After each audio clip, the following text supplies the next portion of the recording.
లవకుశులకు సీతమ్మే తమ తల్లిని ముందే తెలుసా? రామాయణం ఎలా వివరిస్తుంది దీన్ని? నిజానికి కుశీలవులు అనాలి. కుశీలవులు. లవకుశులు అనే పదం కంటే కూడా లోకంలో ఏంటంటే కొన్ని అలాగా ప్రచారంలోకి వచ్చేసేస్తాయి. వాటిని మనం ఆమోదించక తప్పదు. కానీ ఇద్దరిలో పెద్దవాడు కుశి, అంటే మొదటగా పుట్టినటువంటి వాడు, అందువల్ల కుశీలవులు అంటారు వాళ్ళని.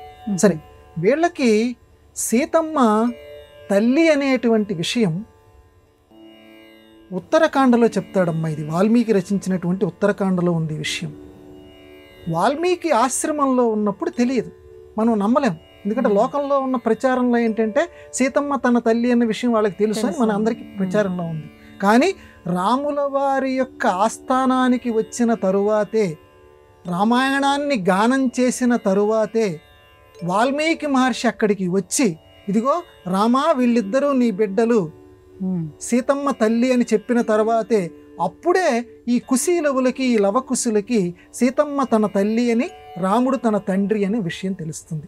అప్పటిదాకా రామాయణంలో సీతారాముల విషయం తలుచుకుంటారు, చాలా పొంగిపోతూ ఉంటారు. ఎందుకంటే వీళ్ళిద్దరికీ కూడా అప్పుడు రాసేటువంటి విధానం లేదు కాబట్టి గాయం మొత్తం ఈ గాయాలు, హృదయ గాయాలు పోయేటువంటి గేయం రామాయణ కావ్యం కాబట్టి గేయాకారంలో, గేయాకృతిలో రామాయణాన్ని ఈ లవకుశుల చేత నేర్పిస్తాడు. గేయే పాఠ్యేచ మధురం, రామాయణానికి వాల్మీకి మహర్షి ఇచ్చినటువంటి నిర్వచనం. పాడుతూ ఉన్నా మధురంగా ఉంటుంది, చదువుతూ ఉన్నా మధురంగా ఉంటుంది వాల్మీకి రామాయణం. అందుకే ఆయన కూజంతం రామ రామేతి మధురం. అందుకని ఆయనే కోకిల కాబట్టి కోకిల పాడేటువంటిది ప్రతిదీ కూడా చాలా తీయగా ఉంటుంది. అందుకే రామాయణాన్ని పాడుకోవాలి అంటారు. ప్రతి శ్లోకాన్ని కూడా మనం పాడుకుంటూ ఉంటుంటే చాలా ఆనందం కొలుపుతూ ఉంటుంది.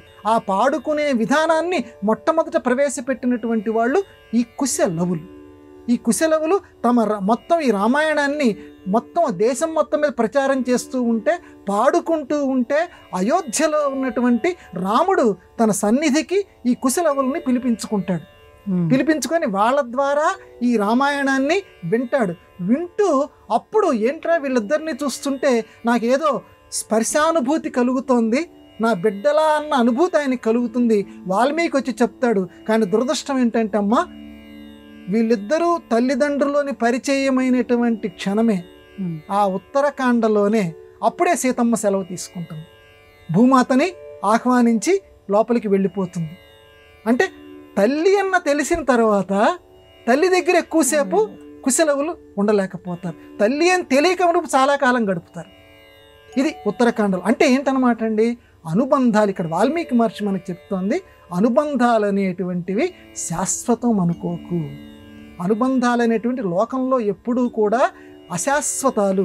కాబట్టి అశాశ్వతాలైనటువంటి అనుబంధాల మీద విపరీతమైన ఆసక్తిని నువ్వు పెంచుకోకు అన్న విషయాన్ని చాలా వ్యంగ్యంగా వాల్మీకి మహర్షి ఈ ఉత్తరకాండలో మనకి ప్రబోధం చేశారు. కాబట్టి కుశీలవులకి ఆ రకంగా సీతమ్మ తన తల్లి, అలాగే రాముడు తన తండ్రి అన్నది ఈ వాల్మీకి రామాయణంలో, ఈ ఉత్తరకాండలో రాముల వారి ఆస్థానంలో మాత్రమే తెలుస్తుంది.